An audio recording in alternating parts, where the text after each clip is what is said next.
احمد علی صاحب انڈیا سے آپ سوال کرتے ہیں کہ مسجد میں دنیاوی باتیں کرنا درست نہیں، کیا ہم جب مسجد میں داخل ہوتے ہیں تو ایک دوسرے کو سلام کریں تو کیا خیر خیریت پوچھنا بھی جائز ہے یا نہیں؟ دیکھیں، یہ جو معنی ہے کہ مسجد میں دنیاوی باتیں کرنا جائز نہیں ہے، اس کا معنی یہ نہیں ہے کہ سلام بھی نہ کریں، ایک دوسرے سے خیریت بھی نہ پوچھیں، کوئی کام کی بات اور اہم ضروری بات بھی نہ پوچھیں، یہ معنی نہیں ہے۔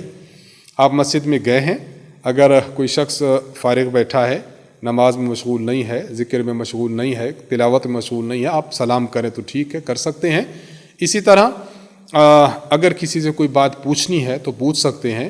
کوئی دوست آپ کا بیمار تھا، کئی دنوں بعد مسجد آیا ہے، آپ حال حوال خیر خیریت کر سکتے ہیں۔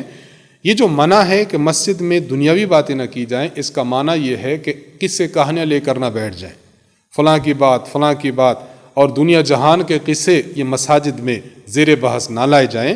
اس حدیث مبارک کا یہ مطلب ہے، اور یہ حکم جو ہے کہ مسجد میں باتیں نہ کی جائیں، اس کا معنی کہ غیر ضروری باتیں مسجد میں نہ کی جائیں۔